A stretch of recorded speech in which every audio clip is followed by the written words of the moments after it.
लोकसभा में विपक्ष के नेता राहुल गांधी के जनरेशन जेड वाले एक्स वाले पोस्ट पर भाजपा सांसद निशिकांत दुबे ने कहा कि राहुल गांधी भारत में गृह युद्ध भड़काना चाहते हैं। उसी गृह युद्ध का इस्तेमाल करके राहुल गांधी के दादा नेहरू ने देश का बंटवारा किया था। वह सोरोस फाउंडेशन के साथ मिलकर देश का बंटवारा कर रहे हैं।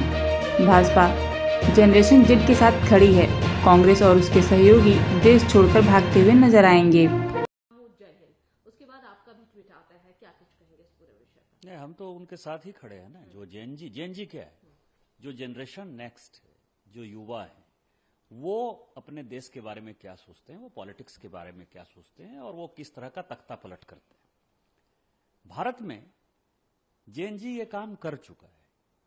अरविंद केजरीवाल जी और अन्ना हजारे का जो मूवमेंट था वो जेनजी का प्रोडक्ट था। निर्भया कांड हो गया, वो जेनजी का प्रोडक्ट था।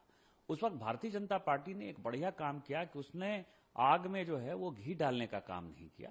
नहीं तो जिस तरह निर्भया कांड में 1 लाख से ज्यादा लोग दिल्ली के सड़कों पर आ गए थे 2013 दिसंबर 14 जनवरी की यदि बात करें आप, जिसके कारण कि पार्लियामेंट को कानून बनाना पड़ा। क्या आपको लगता है कि भारतीय जनता पार्टी कूद जाती तो ये लोग कोई बच पाते? गांधी परिवार के खिलाफ ही तो माहौल था ना, मनमोहन सिंह जी की सरकार के खिलाफ ही माहौल था ना। लेकिन भारतीय जनता पार्टी ने उस वक्त तय किया, माननीय प्रधानमंत्री जी प्रधानमंत्री पद के उम्मीदवार घोषित हो गए थे, उन्होंने तय किया, उनका यह फैसला था कि अपने को जो है भड़काऊ बात नहीं करना है, संविधान के अंतर्गत काम करना है, क्योंकि यह संविधान बाबा साहब अंबेडकर का है। लेकिन 75 में इमरजेंसी लगाने के बाद इस तरह से बाबा साहब अंबेडकर की संविधान को बदला। ये जेनजी जानना चाहता है कि अंबेडकर जी ने क्या बिगाड़ा था कांग्रेस का। राष्ट्रपति के सारे अधिकार आपने खत्म कर लिए, स्वतंत्रता का अधिकार खत्म कर लिया, जो हमारे संपत्ति का अधिकार था, जिस जमीन की बात आप करते हो, संपत्ति का अधिकार जो है संविधान संशोधन करके इंदिरा गांधी ने खत्म कर दिया। आज हमारे मौलिक अधिकार में संपत्ति का अधिकार है ही नहीं। ये किसने बदला? इसके अलावा जो अभी नेपाल और बांग्लादेश में हुआ है, जिसके साथ की राहुल गांधी अपने आप को जोड़ना चाहते हैं, दोनों जगह पर जेनजी क्या कह रहा है? हम परिवारवाद के खिलाफ हैं, परिवारवादी पार्टी के खिलाफ हैं। परिवारवाद कहां है? मोदी जी तो परिवारवादी नहीं है। मोदी जी तो ग्राउंड से जो है लड़ाई करके आए हैं, यहां ऊपर उठकर आए हैं। मैं जब आपके सामने बोल रहा हूं, मेरे परिवार में तो कोई सांसद विधायक नहीं है।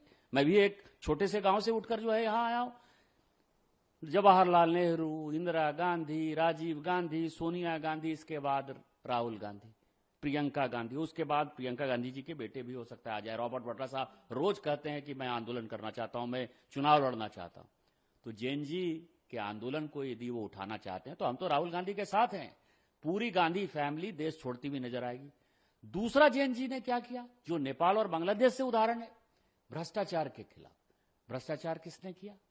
पूरे 2G, 4G, 3G, CG, कोयला घोटाला हो, बोफोर्स घोटाला हो, जितने घोटाले आप कर लिए, जीप घोटाले से लेकर यदि आप 2G और 3G और कॉमनवेल्थ घोटाले तक जाएंगे, सबके सब कांग्रेस ने किए। 11 साल से हमारी सरकार चल रही है, हमारे ऊपर एक भी घोटाले का इतना छोटा सा भी जो है कोई हमारे ऊपर आरोप नहीं है, टीका टिप्पणी नहीं है। तो दूसरा जेनजी जो कह रहा है भ्रष्टाचार में कौन चले जाएंगे, वो जाएंगे कि नहीं जाएंगे। तीसरा बात जो जेनजी कह रहा है, क्या कह रहा है?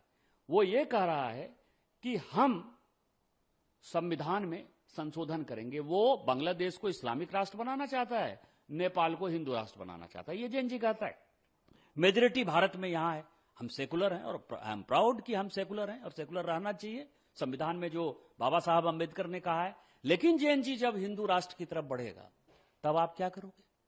तो क्या इस देश को हिंदू राष्ट्र बना दोगे आप? जेनजी यही तो कहेगा।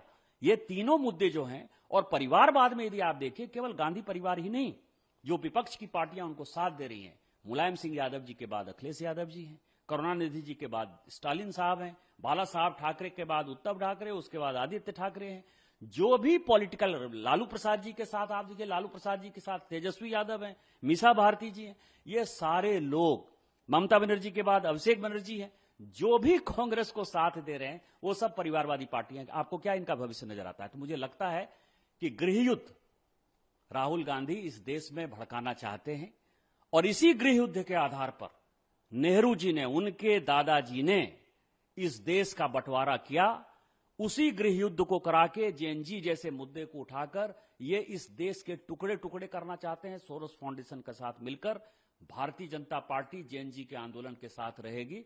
और मैं आपको चैलेंज करता हूं, दावे के साथ करता हूं कि पूरी गांधी फैमिली और गांधी फैमिली को सपोर्ट करते हुए जितनी परिवारवादी पार्टियां हैं, यदि वो इस देश से भागती हुई इन्हें नजर आएंगी, फिर आप मुझे कहिएगा।